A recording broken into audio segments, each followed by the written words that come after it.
Welcome to I Love My HBCU ?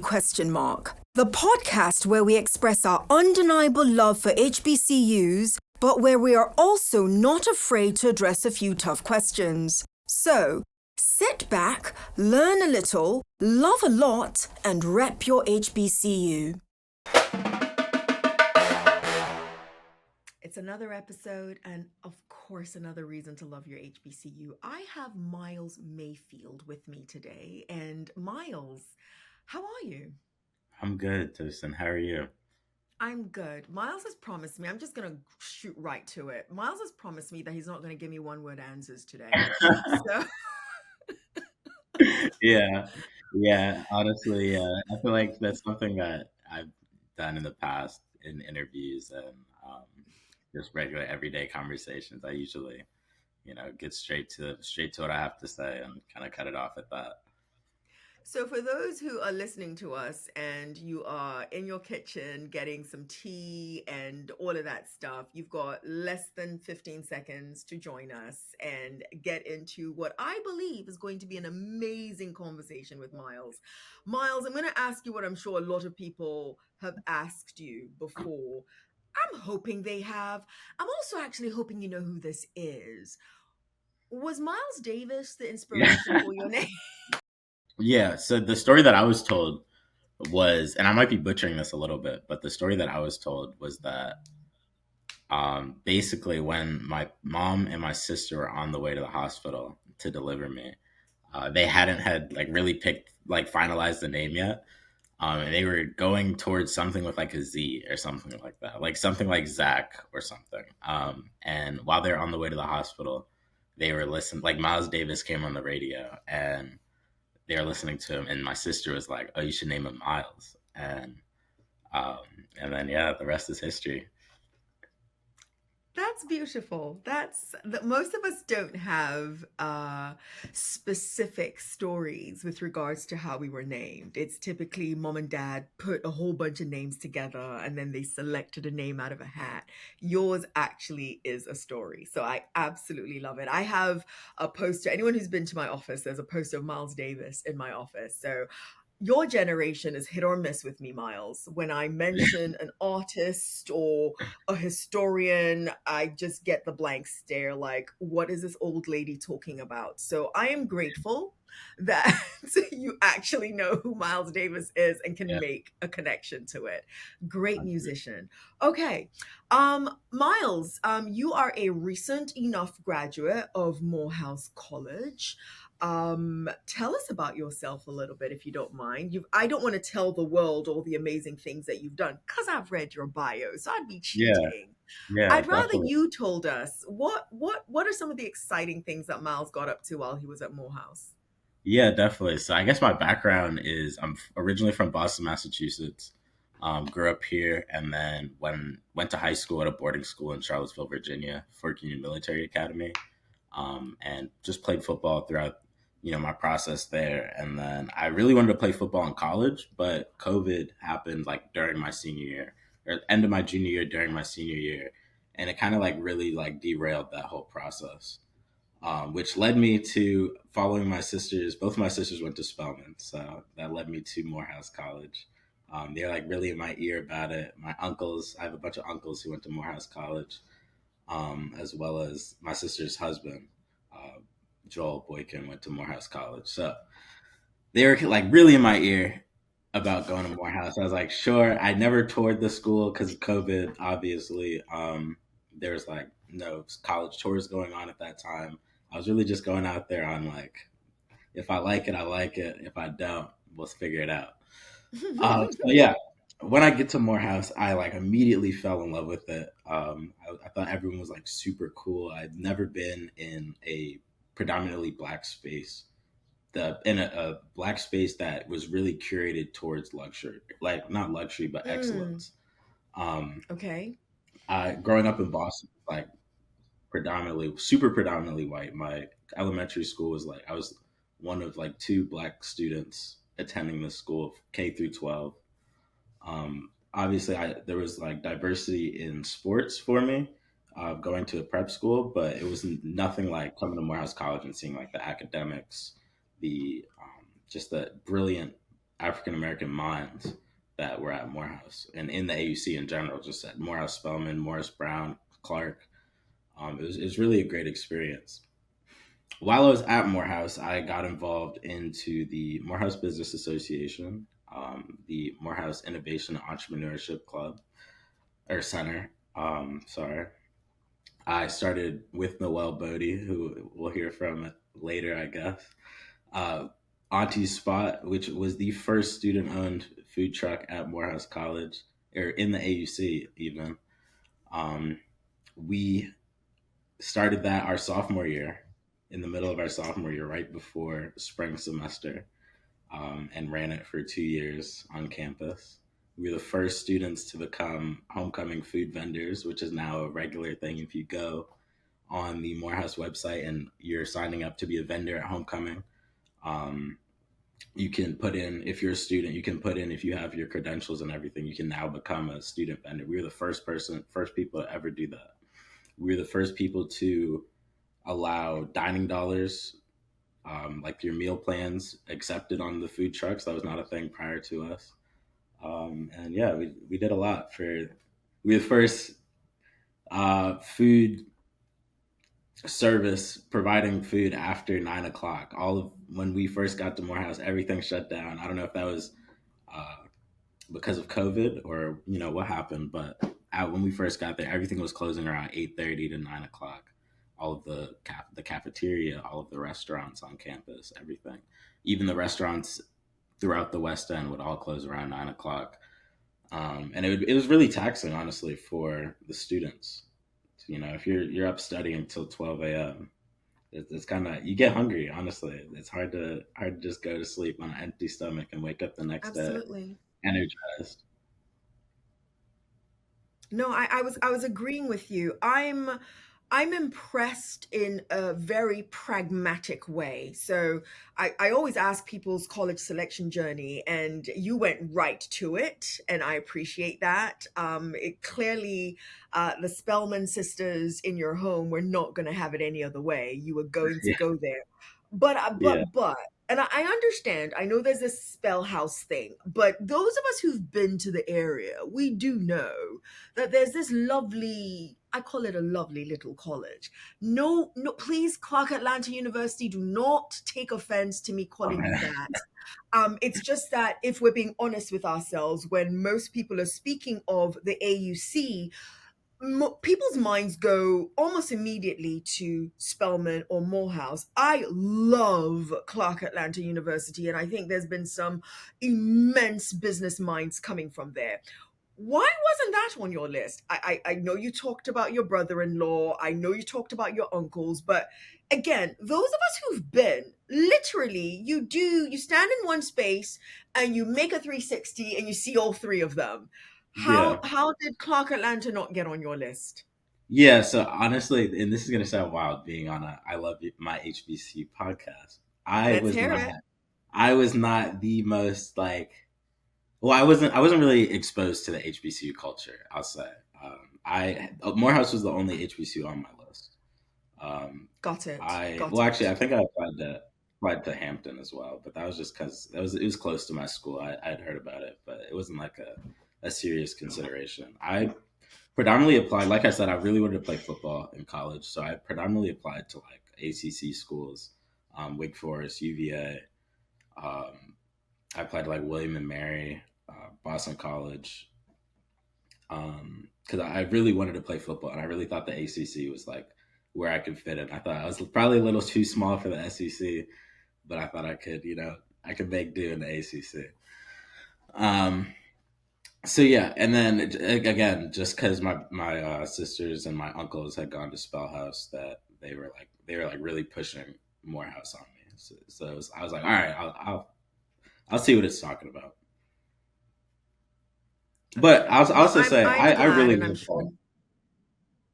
Sorry, I was about to I'll say, also say I really love no, Clark. I'm glad you loved it. Yeah.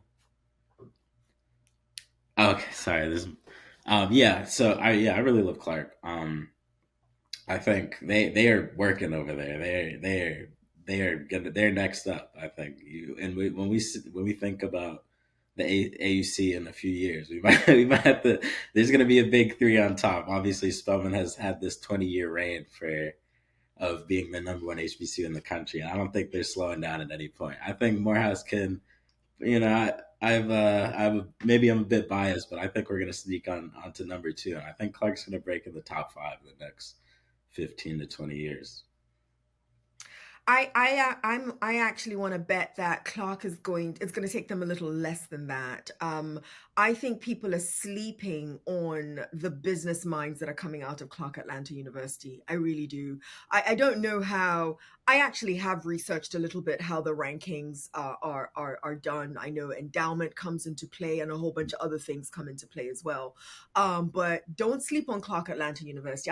I literally love all HBCUs. I'm not kidding, but don't sleep. For students who are thinking about HBCUs and you're thinking about the AUC, Spelman, and I think all of us collectively, I don't know if you feel this, I feel this when I speak to people, we're actually happy to celebrate. I am, and several people are happy to celebrate Spelman staying at number one. We love that for Spelman. We really do. Yes, there's competition here and there. We love them at number one. That's fine. Having said that though, Spelman is good, Morehouse is good. Those who are in that area thinking about a place to go, and I know there are other universities that you'll be shouting out, but there's something in the sweet sauce of Clark Atlanta University that I think people might want to pay attention to. But I said earlier on that I am impressed by you in an extremely pragmatic way. You mentioned a lot of firsts. The first student owned food truck at, I'm going to say at Morehouse. I might want to shoot my shot and say at an HBCU. I'll find out later on if I'm right or wrong. Yeah, I think you might hold that record. We'll find out. We'll find out. But the first to take dining dollars, the first to serve food for students. Come on, nobody should be stopping food service for students at 9 p.m. at any institution. I go to bed at 2 o'clock in the morning. I can't even imagine when a student goes to bed if I'm still going to bed at 2 o'clock in the morning. But here's the part that my brain just stopped as you were talking. You guys started this while you were sophomores. right. Yeah, yeah. So we were. I think we were just one day we were, hungry, and we were sitting in our dorm rooms. It might have been after a party or something. We were just like, you know, what is there possibly to eat? There's nothing. We're in a dorm room. We don't have we might have a mini fridge, microwave, or whatever, a vending machine downstairs. We're actually hungry. We don't want to snack. We could Uber Eats, which that's what everyone does, right? We could Uber Eats. That's gonna be in Atlanta. It's expensive, you know. Yeah. I'm sure it is it's like this even worse in maybe more rural areas. It's like 30 to 40, $50 just to get to Noel, myself, and our friend Marcus. Yeah, it was actually a group of us. So Noel, my friend Marcus, myself, and Kobe Jones, our friend. We're all sitting in a dorm room. We're hungry. We're if we order Uber Eats, it's gonna be $100-something Yeah. between the four of us. That's ridiculous. We have to do something about this. So I think that same weekend, called up my dad, who's an entrepreneur himself, a very successful entrepreneur himself, and we were just explaining this problem and kind of spitballing a solution. Oh, what if we do a cloud kitchen or something like that? And he was like, no, just start simple. Get one thing that you think everyone would enjoy at any period of time. I think chicken is something. This is what we sold. We sold chicken tenders, chicken wings, fries. It's something that it's easy. It's easy to make. It's fast. You can eat it quickly. You can keep it in a good bowl. You know what I'm saying? It's not that messy. It doesn't smell bad or anything like that. So it's easy. Um, we landed on that. He's like, find a supplier. He just kind of went through the whole business plan with us. We LLC'd, I think a week after that, and then we launched a launch event using, the connections that we had on campus. All of our friends, we just had everyone repost it on Instagram. that like we were giving out 1,000 free wings that day. Wow. Um, and that's how we started. And then the next day after that, we told everyone like we're gonna be here from this point going forwards. And yeah, that's how we started. We started selling the decks the next So day and n- sold from February 3rd till May.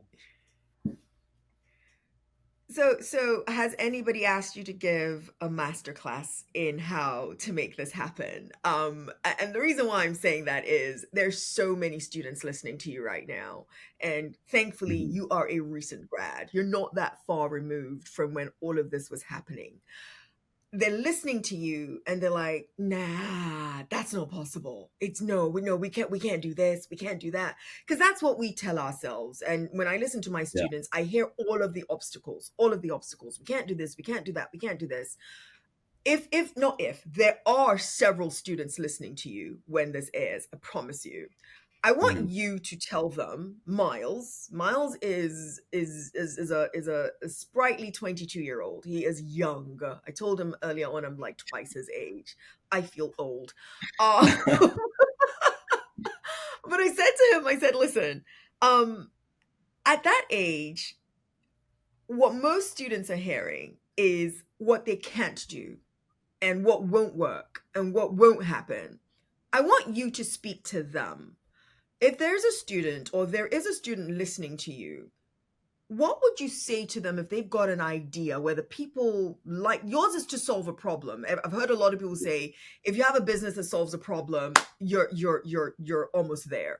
Some Yeah. are not solving a problem. Some literally just have these beautiful ideas. What would you say to them with regards to getting it off the ground the way you guys did? Definitely. I would so if I was speaking to students, I would Yes, say, please. bruh, look, everything is possible in 2025. We're going into 2026. There is literally nothing that is impossible. Literally, if you want to do something, there's so many resources such as like ChatGPT, AI. Literally, use these large language models. You can do anything you want.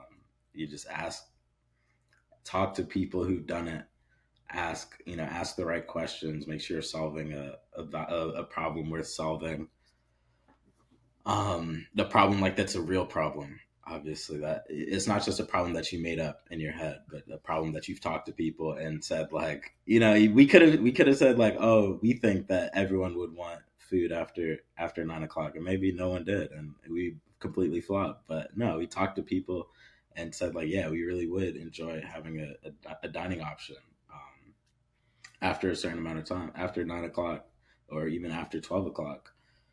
But to build on that, I would say that yeah, literally everything is possible.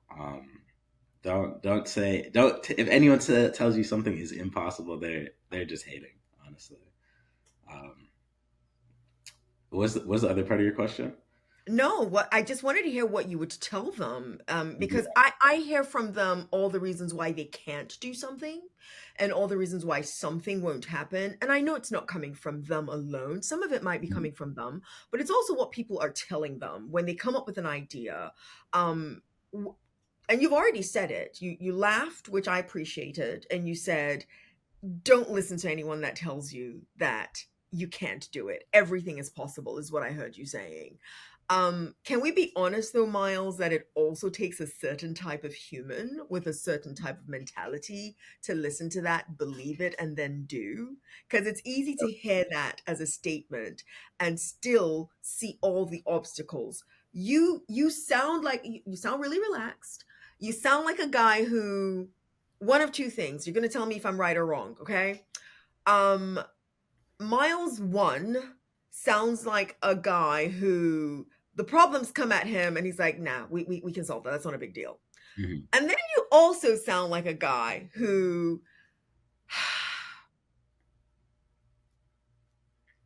you just don't see the problem. Like Mhm. it's not that it's not there. You just don't see it. So it doesn't materialize for you. And because it doesn't materialize for you, it doesn't get the opportunity to live and breathe in you. Which one are you? Because it takes a certain kind of person. Sure, yeah. I think I'm probably more of the first one. I think you're right. It does definitely take a certain person, and maybe I am kind of like dumbing it down a bit too much, saying like everything is possible. Everything is possible with an incredible amount of hard work and determination. Like if you believe your problem is fixable, if you yourself believe that you can do something to fix your problem, then you should work incredibly hard. So one thing I didn't say, it was not easy starting on T Spot at all. It wasn't like, all right, we got the business plan and like boom, it starts. No, we were selling from and keep in mind we're in school. We're also students ourselves, with parents with very lofty expectations. But we're selling, we have to tailor our whole day around our business now. So we go through class, we have to make sure all of our homework is done by a certain time so that we can focus on our business that's open from 9 p.m. to 3 a.m. is what we would run. And then once we would close, we close at 3 a.m. or at least until we sell out. So a lot of times we'd sell out much before 3 a.m., maybe like 1:30, 2 o'clock at 2 a.m. We close and we have to clean up. We have to pack up all of our stuff, move that back to where we would store our stuff. We would have to, and this is before we got the food truck. So this is just like when we were operating out of a dorm.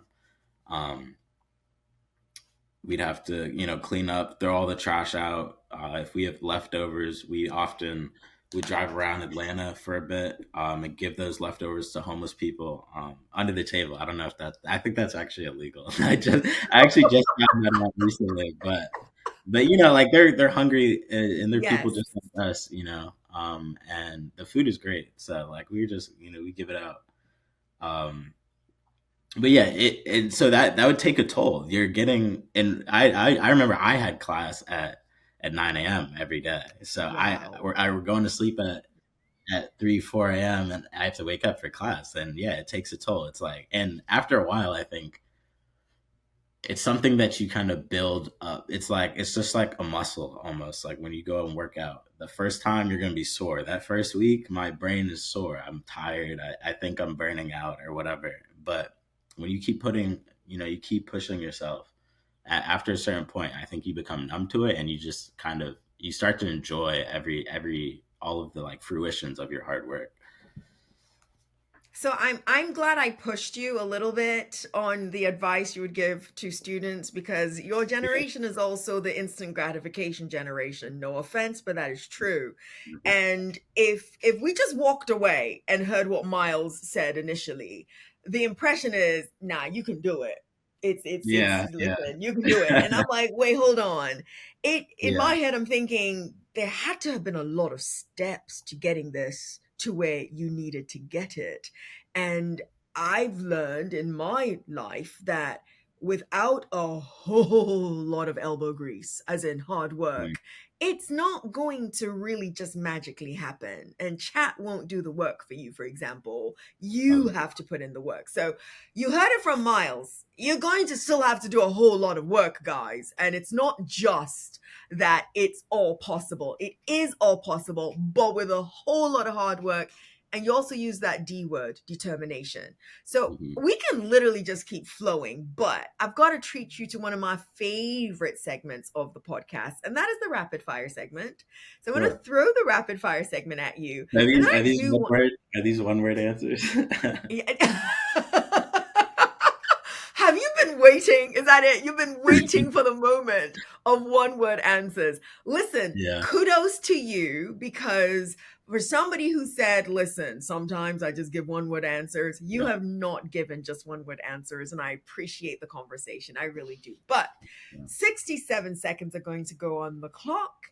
And I'm going to throw as many questions out at you. And because you're probably just going to give one word answers, I think I'm going to get a lot of questions out of Yeah, you. sure. Okay. Probably. Yeah. All right, Miles, describe your HBCU experience in one word. Transformative. Transformative. I love that one. Ooh, ooh. If your time in college was a song, a story, or a movie, which one would it be and what is it? I think my time in college would be Headlines by Drake. Headlines by Drake. Okay, okay. Ooh, what would you have wanted to tell your college roommate but didn't? So I had two college roommates, Noel, and then my other best friend, Marcus. Um, what would I want to tell them but didn't? I don't know. Honestly, that I love them both like unconditionally. Like That's no beautiful. matter what happens in life, I love them both. Bone in or bone out? Bone out. Anything with a bone. Not the bone out. Oh my gosh. Okay. Shout out your favorite professor or person at Morehouse. What did they teach? What did they do? Who are they? Yeah, so I have a bunch. Oh man, and I don't want to leave anyone out, but I'll say I'll have to go with. I have so many. I have so many. I honestly have to. All right, I'll say two. I'll say Okay. my favorite professor. No, I have the same thing. My favorite professor is Dr. Bussey. She's the executive director of the Morehouse Innovation and Entrepreneurship Center. She is incredibly helpful. If you're an entrepreneur in the AUC, please go talk to Dr. Bussey. She can get you right. My Beautiful. um, the second one is I actually forgot what the third one was going to be. Who the third one was going to be? My second one is going to be Dr. James Young. I think we. I don't know. I don't know. Yeah, I'm not going to speak too much on that, but he is a finance professor. He is probably the best professor in the AUC, I would say. He is doing incredible work to get students in the AUC on Wall Street. He's the only professor during my time that was teaching the technical skills that are required to be able to think and work on Wall Street. And I think he's doing the Lord's work on in AUC right now. So that's Dr. James Young and Dr. Bussey. Yeah, I think it might be Professor James Young, but yeah, My apologies. yeah, Listen, I have a doctorate and I gift everybody the doctorate. Okay. So yeah, I would say Dr. Miles Mayfield in a heartbeat. And yeah, I'm not ridiculing the work that we've done, but it's a title. I think who mhm, you are and what you bring to the table might matter just a little bit more than the title. So anyway, yeah. you that last one ate up the rest of my seconds, just FYI, because you didn't just give one Nah, word answers, and I appreciate that. However, I'm going to throw one more in for kicks and giggles. You're not allowed to say the auntie's spot. What was your favorite meal in college? my favorite meal in college. Like provided from my college or From the just in general. university, yes. From the university, yes. Uh, No, no, no. From the university. uh, uh, Fried chicken Wednesday, always Fried. for sure, for Okay, I'm sure. laughing because you are a food provider who had a Mhm. chicken spot, and Fried Chicken Wednesdays was still your favorite place, if not mentioning your own. Yep, 100%. I'll I think take if I it. had to, I would definitely say Auntie Spot if I had to mention my own. Of I think course. I'm hearing you. we are levels above. Is that why you laughed so hard initially? Like, okay, come on. Um, I mean, I think the food the food provider giants like the massive food contractors like Sodexo. I forget the other one. Yeah, Sodexo Magic, R Mark, Bon Appetit. I think. Thompson's. Okay. Yeah, yeah, all of that. I think they they get a profit for sure. They definitely provide food. I don't know if any of it's good, but they definitely provide food. They do. They work very hard. I would love I would love you. I'm so serious about this. I would be curious. I'd want to be a fly in the wall. There we go. I would want to be a fly Mhm. in the wall with Miles Davis and the Auntie's Spot team meeting with the heads of each one of these food providers. And the reason why I would want that is I would want you both to learn from each other, because what you just said about a lot of the major food providers, I hear from students all the time. They definitely, yours is the one that is the funniest to me. They definitely provide food. They do that. For That's it. sure. That's all you can give them, is they No, definitely provide honestly, food. it's hard. It's really hard though, honestly, and I'm probably kind of kicking them a bit, but it's honestly a hard, it's a tough, grueling business, and to There you provide go. meals like thousands of meals a day, every day, is it's really hard to ensure the quality and tastefulness in each one of those meals. So I think they definitely do. They work very hard and do their best that they can. Thank you. Thank you. I listen, I'm not beholden to any one of them. I'm not sitting on anybody's boards. I Yeah. don't have any one of them as friends. I just know that it is a lot easier for us to complain about something, but you actually know the grueling aspect of this. And it's why I said I'd want to be a fly in the room to have you meeting with them, because I think you'd learn from each other with regards to how Yeah. this could work. You mentioned something earlier on. You found out that it is not quite on the legal track with regards to just distributing food to people randomly on the streets. But it Hmm. led me to, or it's leading me to food security, right? And the fact Amazing. that a lot of colleges and college students actually do experience food security. And you, I think, have a very unique vantage point with regards to what you see. What would Hmm. you suggest that, and I consider food security to be a massive social impact issue in I almost agree. every state, but Yeah. especially in communities where there are HBCU students. And guys, when I say this, this is not to exclude other groups. I just speak from what I know, and what I know is the HBCU space. I'm sure that this might be true for students everywhere. I want to get your take on that, Miles, and I want to also get your take on what you think we could do differently as a society with regards to food security. Guys, if you're not watching Miles, Miles is smiling as I'm asking this question, which lets me know that Yeah, because I'm this is an yeah, issue actually that's near and dear to him. Go ahead, Miles. near and dear, and it's really what Noel and I have honestly positioned ourselves to like. This is a challenge that we've positioned ourselves to take on for the rest of our lives. Honestly, Wow. I think our new venture, Argentus, is a AI driven approach to food security and risk on a global scale, through the supply chain, and then eventually we're going to get to the consumer side as well. So I think first and foremost, if you believe that you're struggling with food security, I invite you to go on argentus.company. On that is our website, and stay up to date with our newsletter. And Miles, can you spell it? Can you yes, spell it so for those who are actually listening? Go ahead. yes, it is ARGENTIS.company. And so yeah, so that is going to be like the first steps of anyone who wants to tackle food insecurity. I think we are the big bad wolf fighting food insecurity right now. Um, what can we do as individuals?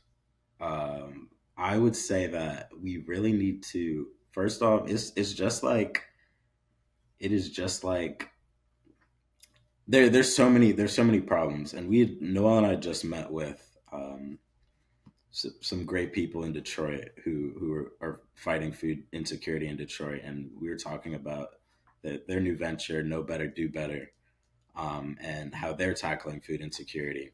And when we were talking to them, a great dude named blanking on his name. Nah, we might have to we might have to cut this part, Okay. but It's yeah, okay. a It's great okay. organization, It's Know okay. Better, Do Better. Um, they're fighting food insecurity, and they have an incredible leadership team of over 100 years of combined experience.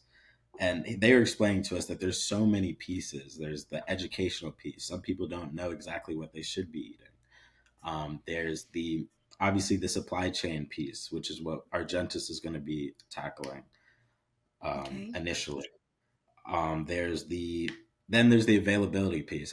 So at some in some places there is no food available. Like, and who knows whether that is because of transportation issues that Yeah. the major food companies have deemed that it's hard to get food into those areas, so they just won't open a store or something. And there's so many issues, but I think first and foremost, go to Argentus. We're going to be tackling a second. Educate yourself. Try to educate the community on what we should be eating, so that we are not just getting McDonald's every day. That is food insecurity as well. Um, as well as try to, if you have the stomach for the business, you can try to do something yourself to kind of bring food to your community. There was no food in the AUC when we started Auntie Spot after 9 o'clock. You know what I mean? Yes, yes. If that is something that you is it's like truly near and dear to you. It's a tough business, and I'm not telling anyone that it's not. Restaurant space is hard every day, and it's not rewarding at first, but it is fun, and it is it is a lot of fun. It's really rewarding to see people, and it's not rewarding on a monetary aspect, but it's really rewarding to see people happy, enjoying good food, enjoying your food. That it brings out another sense of pride in you, that it's like, oh wow, I prepared this and they are having a great time. They're all sitting around a table, camaraderizing around my food. That's really great to see. But yeah, it's a tough challenge, and hence why people have been fighting food insecurity for hundreds of years, and it hasn't been solved yet, but it will be soon by Argentus. So he said it will be soon by Argentus. I love it. So I want to make a prediction, right? As Mhm. I listen to you, I don't know if food security is going to be solved. You've got way more faith and hope than I do, and I love it for you. I absolutely love it for you. Here's what I know though. I know that when a young person like yourself and your team dig their claws into something this early, Mhm. again, I hope people are not just listening to you. You've got to watch Miles's face. I study people's faces, right? Miles is like, oh gosh, what was my face doing? So Yep. I study people's faces. And when I asked the question, which I know some will think is unfair to ask such a simple question to such a big issue, Mhm. you smiled. You didn't see it. You know it's a challenge. You're very clear that it's a challenge, but you 100%. didn't approach it as a challenge. It seems as if you, Noel, Agentis, have approached this as something that challenge accepted. Let's do something about it, right? So my Yep. prediction is you're going to get farther than most or any in getting us close or even solving. I'll give you that the food insecurities that happen in particular neighborhoods and in particular spaces within Mhm. our communities. I love something you said that blends food security and health care. When you gave the very first thing you said was educate yourself. I think we could spend another hour talking about what that means and what that looks like. When I look at people who are suffering with diabetes type 1, sorry, diabetes type 2, Mhm. I'm learning as of last week there's diabetes type 1.2 now that is also related to food, Yeah. and us not knowing what we are ingesting each and every day, and now it's been proven that a good number of our ailments and our conditions is related to what we're putting in our mouths. Mhm. So when I hear somebody say educate yourself, and you say on an individual level, and then you also said educate your community. On an individual level, what would you tell students? And I'm going to tie this in together, Miles, and you're probably going to laugh. Remember what you said about the big food providers? You said Yeah. they definitely provide food. That's where you left it. Yeah. Yeah, it's hard. It's hard because they're obviously not. They're focused more on providing those thousands of meals. Um, so they're probably not focused on like the nutrition in that. They So do. hold on, Miles. So if you were a student, you were a Mhm. student 2.5 Yeah, seconds ago. So don't come yeah, from the perspective of a student. Come from the perspective of, I'm going to call you a food activist. That's what I'm going to mhm, call you just for now. Not just you, our dentists. That is what I hear in what yeah, you guys are planning to do, is food activism. Um, you're a food activist. You know that they just provide food, and that's not a knock on them. That's just yeah, reality, what they have to do. They have to provide food for thousands of people on a daily basis. So they do their job. Now, the ownership, you said educate yourself. You also said educate your community. You're speaking to a group of students as somebody who's a food activist, who's concerned about food security, but also has this amazing company that they created to provide food for students. How would you suggest that a student go about educating themselves and making better choices about their food? yeah. Definitely. I think I'm gonna deflect it back to you could always use Chat GPT. Ask it like, is this the correct thing? I know it's like simple and people are gonna be like, yeah, Really? That's what you're yeah, telling me? I know. But no, for real, like you can ask it like, is this how does this affect my health? Is this a good thing to be eating? What is in this? And I'm sure there's other apps on the App Store and websites out there that kind of use AI to tell you about the food you're going to be digesting. Um, but and I'll also say that oftentimes the food that is good for you is priced at a premium and compared to the food that's readily available. It's quick, it's easy, it's the service is going to be fast. You get it immediately. Yeah, Um, yeah, I think yeah, you have to think about it like you would think about investing. That you probably won't see the the returns immediately if you're a smart investor. Maybe they're the day traders who gamble every day, but if you're thinking about long term growth, you have to think about yeah. it like I'm investing in myself by not getting the McDonald's burger. I hope it gets sued by McDonald's.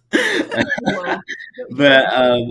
not getting like the fast food burger and instead going for like the salad, or if you're not getting the Sodexo burger that's quick, that's already wrapped up in the front of the line, instead walking to the back where they have like the salad bar, and throwing what is nutritious for you onto that salad. Um, and yeah, getting some fruits and vegetables in every meal. That doctors say, every doctor I've ever interacted with says eat fruits and vegetables. So there got to be something there. So, Miles, number one, you're not going to get sued by McDonald's, okay? I That's know. number one. I hope not. I keep saying them first. I'm just gonna start saying fast food. You know what though? The reality is, they did a great job marketing themselves down our throats for decades on end, that they've become Mm, synonymous with a particular thing. So they shouldn't get upset now when the tide is turning a little bit, with regards to what people want in a healthier vein. I hear something that I hope more people hear as well. I think, based on listening to everything you've just said, it is going to be extremely important for the large food providers to get in on the quote unquote fight of food security. Because I think when people talk about food security, I'm going to use McDonald's because you did say, Yeah. the dollar menu, that's food security. I don't know if you remember yourself saying that's food security as well. Because food security, if you really delve into it, it's all the angles, guys. It's the health angle, it's the absolute nutritional value angle, it's the are we Mhm. still digesting things in this country that are banned in other countries. The list goes on. How safe and secure do I feel with regards to what I am putting into this one body, the only body that I'm going to have while I am here on earth? Are you with me? Yeah, definitely. Definitely. Okay, listen. You can tell if you can't tell, and I'm not a food person, by the way. Like those who know me are like, is Tosin really talking about food that passionately? I'm Yeah. talking about food security that passionately, not Mhm. necessarily food itself. And I am Right. passionate about us doing better for ourselves as a collective. We could keep talking about this for at least the next hour or so, but I do want to respect your time, Miles. Is there something that I should have mentioned during our conversation that I did not bring up that you would love to bless our audience with before we say goodbye? Yeah, definitely, definitely. I think, I really appreciate the conversation around food insecurity because it is a major problem affecting these underrepresented communities, that a lot of people overlook. People also overlook health insecurity, which I think directly ties into food insecurity. They coexist.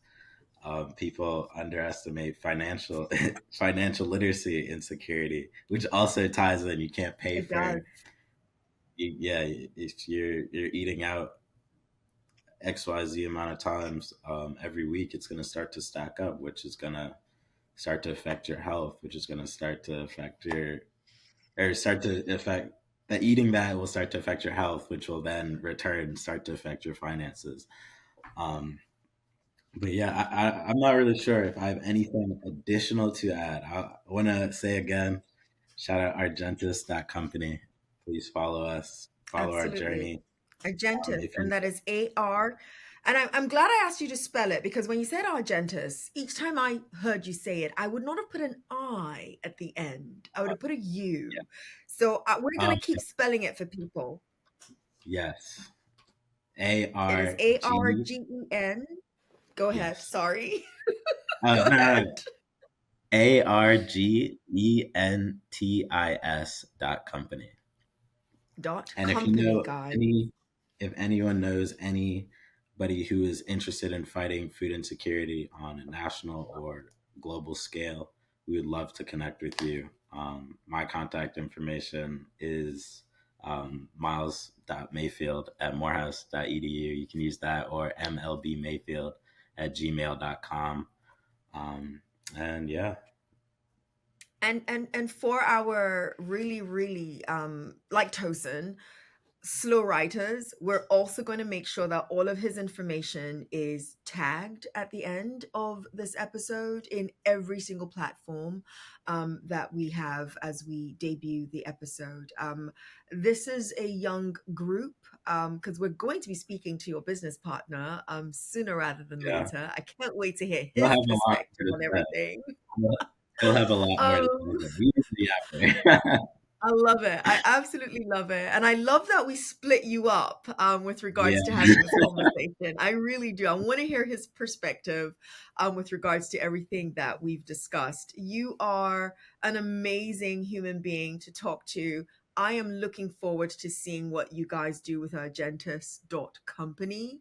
Mhm. But Miles, end this episode for me. It's the way I ask everybody to end the episode for us in one word or short phrase, especially being a gentleman that was not interested in going to an HBCU in the first place. Oh Why man, do that's gonna be. you, I think that's you'll gonna be never the live tag. that down? Oh You'll my never live god. that down. Oh no. All right. Why do you, Miles Mayfield, love HBCUs? 100%. I can't even do one word. I gotta have a spiel because this is the same spiel my sister, who's now a college admissions or she was a college admissions counselor.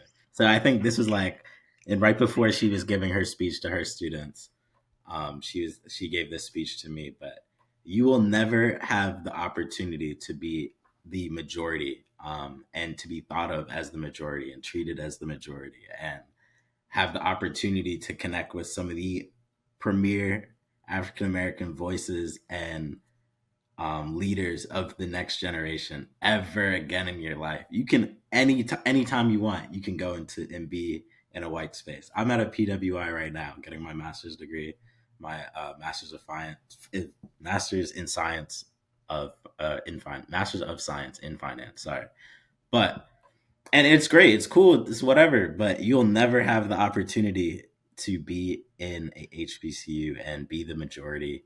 Um, and just feel the support of being a majority. A lot of people underestimate that, and you may go to a PWI and you'll miss it. You'll let it go right by you. The feeling of being the one who is looked after and loved every single day. That is not the norm in America or in the world. So please go to HBCU, at least for For a a little. gentleman that warned me that he prefers the one word answers, I appreciate that full throated response that you gave. Miles Mayfield, thank you. Miles Mayfield of Argentus Company, thank you for joining me on I Love My HBCU question mark. I know that I've enjoyed this conversation, and it is impossible for anyone who heard you not to go ahead and like and subscribe to I Love My HBCU question mark, not because of me, but because of Miles Mayfield. Thank you so much. Yours in HBCU love. See you next episode. Thanks, Miles. You've been listening to I Love My HBCU question mark. Let's keep the conversation going as we share our stories and encourage more practical support of HBCUs, whilst of course holding each other accountable. Don't forget to follow and subscribe for the latest episodes. Until next time, love and lift your HBCU.